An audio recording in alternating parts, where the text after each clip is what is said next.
Bonjour, alors aujourd'hui on va voir comment configurer Google Analytics avec Google Tag Manager et notamment venir mesurer aussi directement dans Google Analytics la mesure du e-commerce et certaines actions de vos utilisateurs.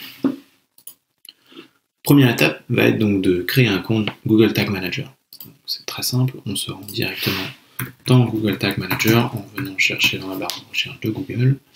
On vient sélectionner le premier lien, on vient donc se connecter à Tag Manager. Et donc nécessaire d'avoir un compte Google pour pouvoir se connecter directement à Tag Manager. Une fois qu'on arrive sur cette plateforme, on a soit plusieurs comptes qui ont déjà été créés. Si on n'en a pas, on arrive donc sur une feuille vide avec donc ce même bouton créer un compte. Donc on va venir créer un compte. Ici, vous renseignez donc le nom de votre entreprise. Entreprise BoxRaiser. Vous venez sélectionner votre pays. Vous pouvez choisir ou non de partager des données anonymement avec Google ou des tierces. Dans la feuille juste en dessous, configuration du conteneur, vous pouvez choisir donc d'y ajouter le nom du conteneur, donc soit le nom de votre site ou l'URL de votre site. Donc on peut venir renseigner l'URL de son site. Et ici, très important, il va venir sélectionner Web. Et on va donc créer notre conteneur. Et il faut aussi venir accepter les conditions d'utilisation de Google Tag Manager pour pouvoir utiliser l'outil. Une fois les conditions acceptées, on arrive donc sur notre workspace, sur notre espace de travail, avec une première pop-in qui s'affiche qui nous indique comment installer Google Tag Manager. Pour installer Google Tag Manager, normalement il faut accéder au code du site et venir y copier-coller ces deux codes. Aujourd'hui, avec votre plateforme BoxRaiser, on a juste besoin de ce petit ID, qui est votre ID de conteneur, qui commence par GTM, et une suite de chiffres et de lettres. Donc on va venir copier ce petit ID. On va venir fermer la pop-in. Vous pouvez voir ici qu'on retrouve exactement le même ID, et si on reclique, la pop-in s'affiche tout autant. Et on va venir directement dans notre back-office. Et on va venir tout en bas de notre menu, cliquer sur Site. En arrivant sur Site, vous allez donc sélectionner votre site. Et on va venir modifier nos paramètres. Et on va aller directement dans les paramètres marketing. En arrivant dans les paramètres marketing, on va venir renseigner ici, dans Google Tag Manager, notre ID. Et on vient copier-coller notre ID. Très important, puisqu'on va venir installer Google Analytics, de vous assurer de ne pas avoir copié-collé d'ID Analytics dans ce champ. Auquel cas, on risquerait de créer des doublons en installant en plus Google Analytics avec Google Tag Manager. Une fois que tout ça est fait, on vient venir valider nos modifications et on vient d'installer Google Tag Manager sur le site.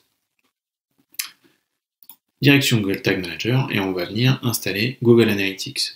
Première étape va être donc de créer une balise. Donc on vient sélectionner balise et on vient cliquer sur le bouton Nouvelle pour créer une nouvelle balise. Chaque fois qu'on crée une nouvelle balise, très important de venir nommer correctement sa balise. Donc ici nous allons nommer Google Analytics et on vient sélectionner la fenêtre configuration de la balise. Plutôt simple, on vient venir sélectionner Google Analytics, Universal Analytics, très important. Suite à ça, on arrive donc sur la configuration de notre balise Google Analytics. Type de suivi va bien être une page vue. Paramètres de Google Analytics. Ici, il va falloir renseigner donc l'ID de notre Google Analytics. Donc, on va aller créer une variable. Donc, en sélectionnant, il va falloir créer une nouvelle variable. On vient donc nommer notre variable. On va donc l'appeler Google Analytics ID. Et en cliquant sur paramètres Google Analytics, on va venir renseigner l'ID de suivi. L'ID de suivi qui se trouve directement dans votre compte Google Analytics. En se rendant dans votre compte Google Analytics, vous allez vous rendre directement dans la section Administration, qui est le petit écrou ici. En cliquant sur le petit écrou, vous arrivez donc dans le panneau d'administration de Google Analytics. Vous allez donc sélectionner votre bonne propriété. Et vous allez donc cliquer sur Paramètres de la propriété. En cliquant sur Paramètres de la propriété, vous allez trouver votre ID de suivi, juste ici.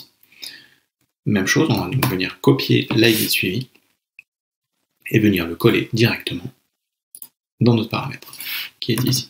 Hop. Et on va venir enregistrer. Suite à ça, on va aller un peu plus loin pour pouvoir mesurer correctement le comportement de vos utilisateurs, que ce soit sur les pages de votre site, mais aussi votre tunnel. Donc on va aller modifier un petit peu la configuration de cette balise. Et on va aller donc dans un premier temps cliquer sur autoriser le remplacement des paramètres de cette balise. Suite à ça, on va venir cliquer sur plus de paramètres. Et ensuite, champ à définir. Et on va donc venir ajouter un nouveau champ. Ce nouveau champ va être le champ page. Et on va venir y créer une valeur. Cette valeur va venir ajouter au fur et à mesure les URL de votre site que vos visiteurs visitent. Pour créer cette nouvelle valeur, on va venir créer une variable. Donc on va aller venir sélectionner le petit icône qui ressemble à un Lego, pardon. Et on va venir créer donc une nouvelle variable ici. On vient nommer notre variable. Ici, on va l'appeler DL, comme Data Layer. Et on va l'appeler page_pass. On va donc venir cliquer sur configuration de la variable et on va venir sélectionner le type de variable de couche de données. Suite à ça, dans le nom de la variable de couche de données, il est très important de venir renseigner exactement page_pass. Page. Une fois renseigné, on va cliquer sur enregistrer. Une fois fait, on vient de configurer notre balise Google Analytics et on va descendre un peu plus bas et on va donc définir des déclencheurs pour venir correctement déclencher notre code Google Analytics sur notre site. Alors, actuellement, il n'y a qu'un seul déclencheur qui est toutes les pages du site et on va venir créer un autre déclencheur qui, lui, va se baser sur un événement. Donc, on va venir renseigner le nom de notre événement, de notre déclencheur. On va appeler GA Page View. Et on va venir choisir le type de déclencheur événement personnalisé. Dans le nom de l'événement, il est très important de venir renseigner exactement GA Page View. Et on va venir enregistrer. Pour venir mesurer aussi le comportement de vos utilisateurs dans le tunnel, on va venir y ajouter un deuxième déclencheur. Donc on vient sélectionner le petit plus ici. Et on vient créer un autre déclencheur. Ce déclencheur va donc s'appeler Virtual Page View. Même chose, on va donc ajouter un déclencheur basé sur un événement personnalisé. Le nom de l'événement doit être exactement Virtual Page View. Je le rappelle, il est très important qu'on renseigne exactement ce que j'ajoute ici dans le champ. Auquel cas, malheureusement, le déclenchement de la balise ne fonctionnera pas correctement. Et on vient enregistrer. Une fois enregistré, on va donc ajouter nos déclencheurs. On a configuré notre balise Google Analytics. On peut donc enregistrer notre balise. Une fois cette étape faite, on va venir donc envoyer, publier, notre balise Google Analytics. On peut ajouter le nom d'une version, Google Analytics installation, ce qui n'est pas obligatoire. Et on va venir publier. Et une fois cette étape faite, on vient d'ajouter Google Analytics sur notre site. Pour configurer le e-commerce amélioré, on va donc revenir sur l'espace de travail. Et on va donc faire plusieurs étapes. La première étape va donc consister à mesurer dans un premier temps les ajouts au panier donc de vos utilisateurs.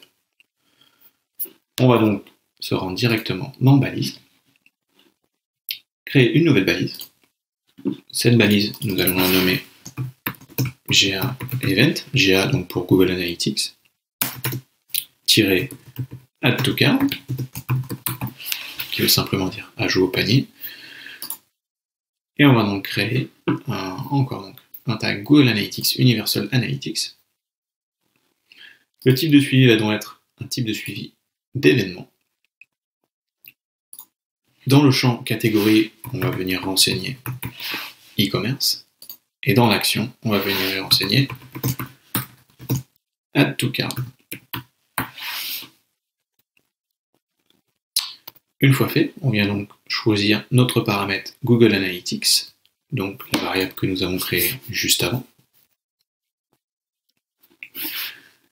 Et on va venir cliquer ici sur autoriser le remplacement des paramètres de cette balise. En allant un peu plus loin, on va cliquer sur plus de paramètres et on va aller dans la section e-commerce. Dans cette section, on va venir choisir, sous activer les fonctionnalités d'e-commerce amélioré, on va choisir la notion vrai. Et on va venir cliquer ici sur utiliser la couche de données. Une fois fait, on a configuré donc notre code qui permet de mesurer les ajouts au panier. On va donc ici venir y définir un déclencheur. Donc on va créer un nouveau déclencheur basé encore une fois sur un événement. On va venir créer un nouvel événement.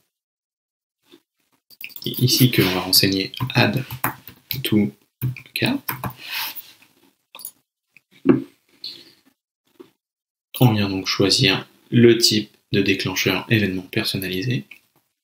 Et encore une fois, ici dans le champ du nom de l'événement, on vient venir renseigner exactement la valeur add to cart. Attention à bien renseigner aussi les capitales pour que cela fonctionne correctement. Une fois fait, on vient cliquer sur enregistrer. Notre balise pour mesurer les ajouts au panier est donc finie. On va venir enregistrer. On n'est pas obligé d'envoyer et de publier à chaque fois qu'on travaille directement dans notre espace de travail. On peut donc continuer et tout publier à la fin. Prochaine étape va donc être de créer un autre événement qui va être la suppression des ajouts au panier. Vos utilisateurs peuvent très bien naviguer, ajouter au panier et devoir supprimer certaines choses qui se sont ajoutées pour pouvoir donc finaliser leur achat. Donc on va créer une nouvelle balise, nouvelle. Et ici on va venir donc renseigner le nom de notre balise, GA event, et on va l'appeler remove from cart. Même étape que tout à l'heure, on va donc venir sélectionner Google Analytics. Le type de suivi va être un événement. Dans la catégorie, on va venir renseigner e-commerce. Et en action, va être tout simplement remove from cart. On va aller tout en bas, même chose, venir sélectionner notre ID Google Analytics. On va venir autoriser le remplacement des paramètres de balise. On va aller dans plus de paramètres, direction la section e-commerce. On va activer les fonctionnalités d'e-commerce amélioré en utilisant la couche de données. Une fois fait, on va venir créer un déclencheur. Même étape que tout à l'heure, on va venir créer un nouveau déclencheur basé sur un événement spécifique. Cet événement va s'appeler remove from cart, basé donc sur un événement personnalisé. Cet événement personnalisé, encore une fois, très important, de renseigner exactement ce qui est renseigné dans le champ de mon écran. En tout cas, malheureusement, ça ne fonctionnera pas. Et très important de renseigner les capitales à ce moment-là aussi. On vient donc enregistrer.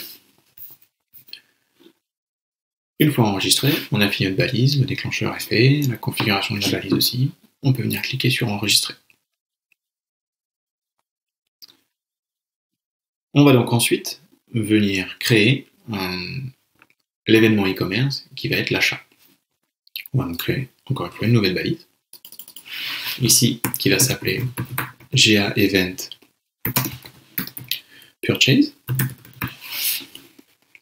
On vient donc créer et configurer notre balise qui va être encore une fois une balise Universal Analytics, sélectionner le type de suivi événement. En catégorie, on va venir renseigner encore une fois e-commerce, et en action, on va venir renseigner Purchase. Même étape que tout à l'heure, on vient choisir dans les paramètres Google Analytics notre Google Analytics ID. On va venir autoriser le remplacement des paramètres de cette balise. Sélectionner plus de paramètres.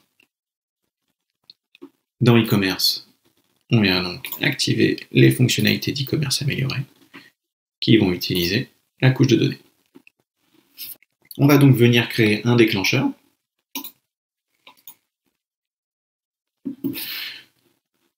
un nouveau déclencheur. Ce nouveau déclencheur va donc s'appeler order confirmation. Order.confirmation. Qui va venir donc être, encore une fois, un événement personnalisé.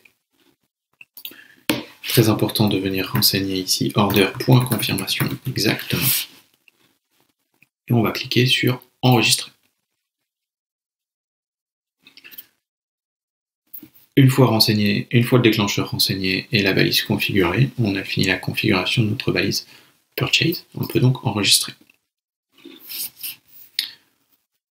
Autre événement qui va être important, ça va être celui de venir mesurer les différentes étapes de votre tunnel. Auquel cas, on va créer donc une nouvelle balise qui elle va être un peu plus complexe. Donc on va venir nommer notre balise qui va s'appeler GA Event Checkout. On clique sur configuration de la balise. Encore une fois, c'est une balise Universal Analytics. Le type d'événement, le type de suivi est un événement. Dans catégorie, on va venir renseigner e-commerce. En action, on va venir renseigner checkout. Et dans le libellé, on va venir créer donc une variable dédiée, une variable spécifique qui pourra nous faire remonter exactement les différentes étapes du tunnel. Donc on va venir cliquer sur le petit icône en forme de Lego pour créer une variable spécifique. On va donc venir créer une nouvelle variable.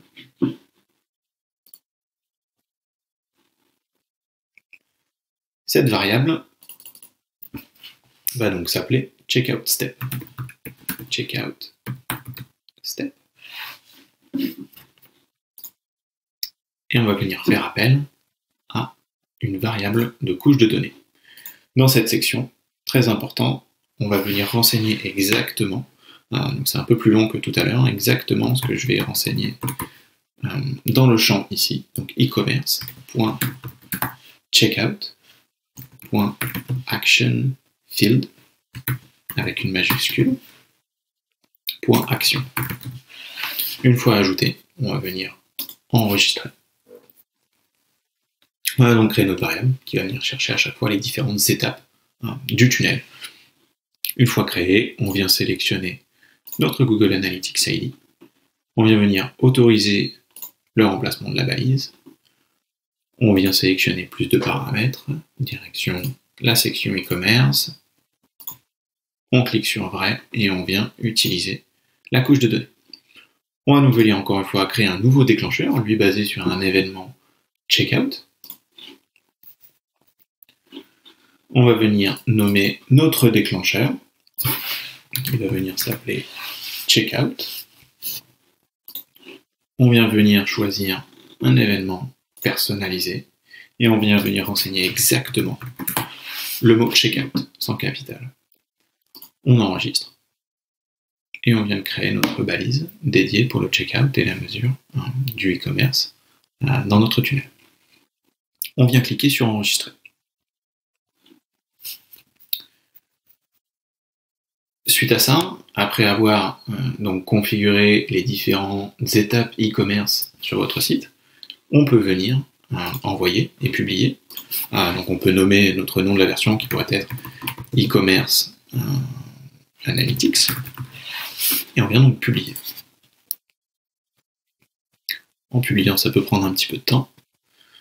Voilà, donc ici le petit récapitulatif qui nous indique le nombre de balises créées, le nombre de déclencheurs, le nombre de variables, etc. etc.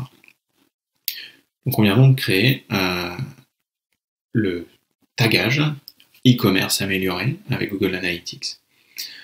On retourne dans notre espace de travail et on retourne dans balise. Pour que tout cela soit effectif et qu'on puisse correctement mesurer toutes les informations dans Google Analytics, il reste 2 ou 3 configurations à faire dans Google Analytics. Donc on va se rendre dans Google Analytics. On va retourner donc dans notre panneau d'administration. Et dans notre panneau d'administration, on va aller donc dans notre vue, donc la vue dans laquelle vous mesurez vos données, et on va aller dans paramètres d'e-commerce. Ici, dans paramètres d'e-commerce, c'est très important, ça va être d'activer donc les fonctionnalités e-commerce, qui sont certainement déjà activé sur votre Google Analytics. Seconde étape va être d'activer les rapports de l'e-commerce amélioré. En activant les fonctionnalités d'e-commerce amélioré, vous allez donc pouvoir mesurer tout ce qui va être les ajouts au panier, les suppressions du panier, etc., etc. Mais on va aussi pouvoir mesurer les différents checkouts. Donc en cliquant sur activer les rapports sur l'e-commerce amélioré, on va avoir ce petit champ qui va venir apparaître et on va pouvoir ajouter les différentes étapes de notre tunnel. Donc on va venir les renseigner. La première étape est donc la création de compte. On clique sur OK et on vient ajouter au fur et à mesure nos différentes étapes. Prochaine étape est donc l'étape du profil. La troisième va être l'étape de livraison. La quatrième va être le transport. Et la cinquième va être à savoir si l'utilisateur a ajouté une nouvelle carte. Une fois qu'on a fait ça, on vient donc enregistrer. Nos paramètres sont enregistrés, on a donc bien créé les fonctionnalités e-commerce améliorées sur Google Analytics. C'est-à-dire qu'à partir de maintenant, vous pouvez donc mesurer toutes les étapes de votre tunnel et même à savoir quand l'utilisateur va faire un ajout au panier, une suppression au panier ou encore un achat. Au-delà de ça, plusieurs choses sont mesurées sur le site, comme le désabonnement, comme la création d'un nouveau compte, la suppression d'un nouveau compte, etc. Et tout ça peut être mesuré à l'aide d'une balise supplémentaire. Donc on retourne dans Google Tag Manager et on vient créer une dernière balise qui va être une balise faite pour mesurer certaines actions non e-commerce de vos utilisateurs. Prochaine étape va donc être de créer une variable directement. On va se rendre directement dans variable et on va venir créer une nouvelle variable ici, précisément dans les variables définies par l'utilisateur. Donc en cliquant sur nouvelle, on va venir nommer notre variable qui va s'appeler Action Value. Pourquoi Action Value? C'est tout simplement le nom de la valeur qui est dans votre code et qui nous permet de faire remonter plusieurs actions utilisateurs. On va donc configurer le nom de notre variable et on va venir sélectionner variable de couche de données. Dans variable de couche de données, le champ doit exactement renseigner ici Action Value, précisément avec le V majuscule. On va donc venir enregistrer notre variable.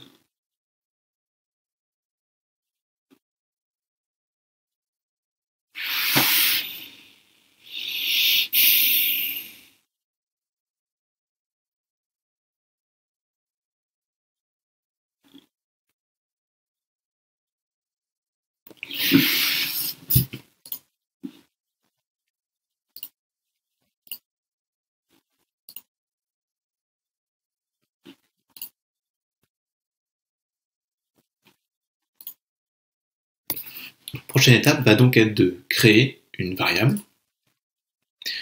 Direction dans variable, ici dans votre menu, et on va venir créer une nouvelle variable précisément dans les variables définies par l'utilisateur.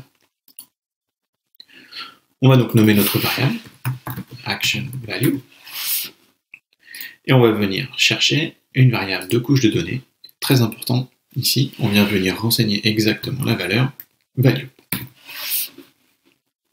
Une fois renseigné, on vient donc enregistrer notre variable. On va donc venir créer notre balise. On crée une nouvelle balise. Cette balise va s'appeler GA Event Action, pour toutes les actions que les utilisateurs peuvent faire. On va donc créer un compte Universal Analytics. Cela va être un événement.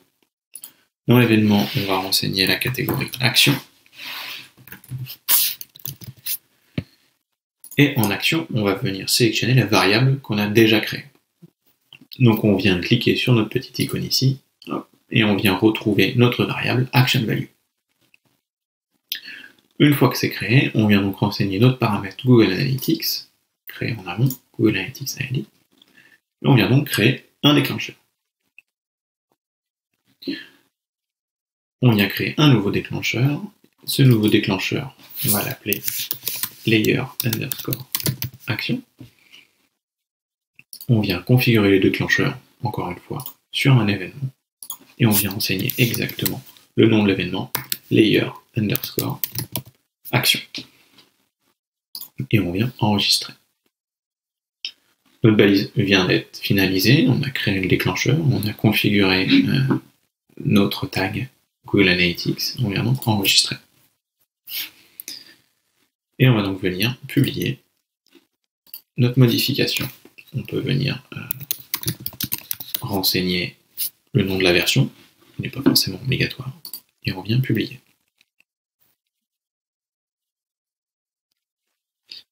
Et donc voilà, donc à partir de ce moment-là, une fois que vous avez donc publié toutes ces modifications, vous venez donc de créer le suivi du e-commerce amélioré sur votre site, et on vient donc aussi d'y ajouter le suivi de certaines actions sur votre site.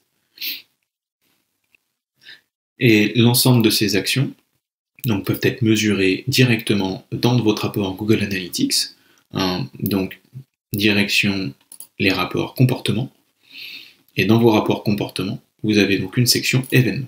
Et en cliquant sur vue d'ensemble, vous allez donc retrouver l'ensemble des éléments que vous avez créés sous le nom action ou sous le nom des différents types d'actions e-commerce qu'on a nommés tout à l'heure.